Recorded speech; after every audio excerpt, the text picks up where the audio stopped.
What's going on, guys? This is Scaff here, bringing you guys another awesome video for you guys to enjoy. This is me running around with this TAC 45 on hijacked and playing some domination. I'm still doing my aim better challenge, and basically that's where I'm using only single shots or 3-round bursts or burst weapons for whole prestige, just to try and make me aim better and train myself just to aim better and actually kill people faster when I do go back to automatic. So it's non-automatic, so that's pretty cool. You can check out my other videos if you guys want to learn more about that. But anyways, today I want to talk about Xbox One, PS4, which one's better, what they have, what's going on with them, and which one I actually pre-ordered. So let's get right into it. Okay, first off, if you guys didn't know, I'm sure you guys heard a lot about all this information, but I'm going to give you guys it again and, reiterate it. But anyways, first off, let's start with the price, okay? Price is always a big thing, Not everybody has a ton of money. And these consoles do get expensive and do cost a lot of money. And just to maintain them and stay on the internet and all that, it costs a lot of money to keep them going. So price is a very big thing, but you definitely want, you definitely want to spend the money on what you want. So I definitely want to go with the cheaper product because you didn't want it. You know what I mean? But anyways, for price, PlayStation 4 is actually going to go for $399.99, and that's for the basic system. And for right now, that's what it costs. So that's not too bad, In their last generation, they came out with their console, and the high version was actually $599, or the premium version was $599. So they're $200 off that, and the regular version was $499, so $500, and they're $100 off of that. So they really went out for the gamer this time. They realized their mistakes last time and fixed it. Now let's go into the Xbox, which did exactly the opposite. I don't know if they expect the PS4 to come out with an outrageous number because of the last time, but Xbox One, they selling it for $499.99. Okay, $500. So it's $100 more than the PS4.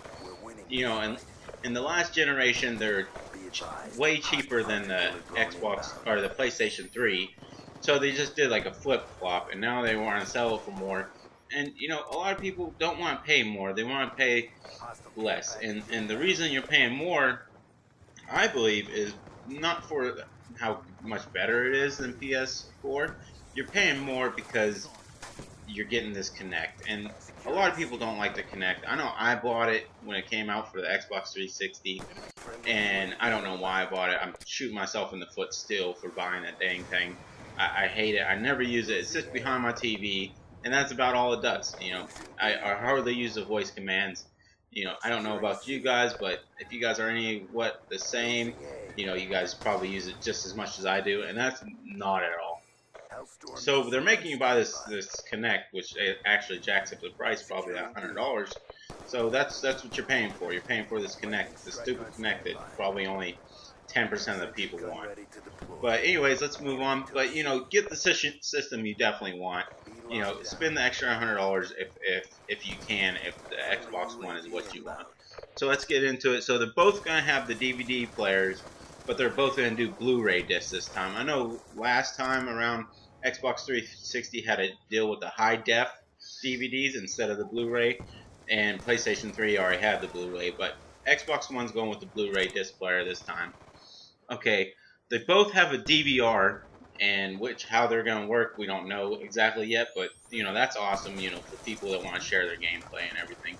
That's really cool. Now, they both have 8 gigabytes of RAM, but the only difference, which might make the PlayStation better, is the PlayStation has a GDDR5, and the Xbox One has a DDR3. So it's actually smaller, or less, I guess you could say. And people say, the PlayStation might outperform the Xbox. It just all depends, and we'll see later on when we actually get the systems to see what they're working like.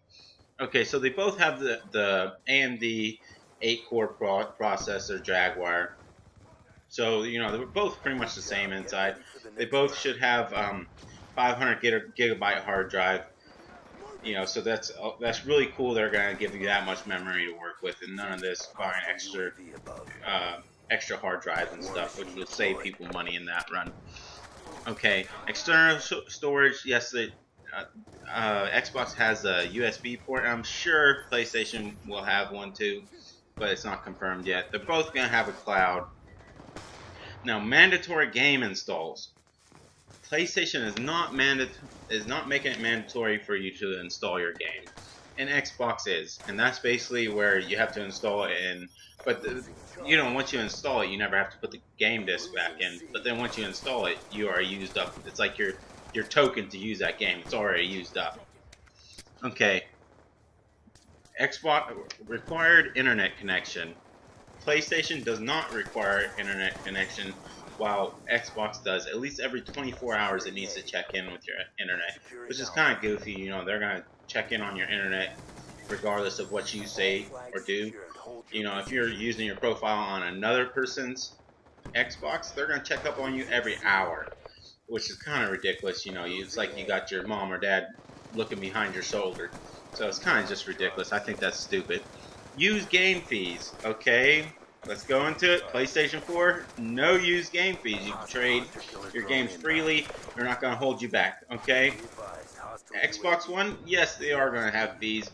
It just all depends on the publisher, and you might not even be able to trade the dang things in, which is so stupid. I think they're shooting themselves in the foot that way. Are they backwards compatible? No, none of them are backwards compatible. I did hear some stuff about PlayStation maybe getting an app that you can play your old games on, but we'll find that out later.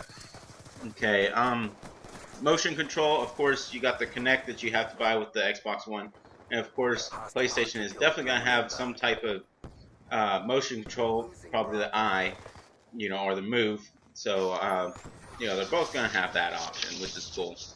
Okay. Split screen, our second screen is going to be the Vita for PlayStation, which you're going to be able to use your Vita to interact with your PlayStation 3. And you're going to have smart glass to interact with your Xbox. Okay. Voice commands, yes, Xbox has voice commands, which is pretty cool. And it's undecided or unknown with PlayStation right now, so we will find out. Subscription services, of course, you got your Xbox Live, which Xbox, you're going to have the Xbox Live, basically, even to use it. And they're going to have it, the PlayStation Plus, which is newer for the PlayStation, and should amp up the Xbox, or the Live experience for the PlayStation. Okay, web connection is about the same.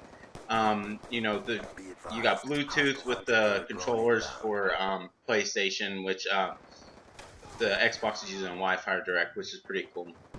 So toe to toe, they're pretty close to the same. Little differences here, pluses and minuses here on both ends. But I'm gonna have to say more minuses on the Xbox.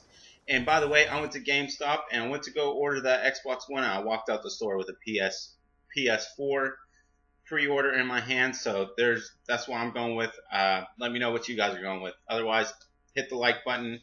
This is Scaff out. Thanks.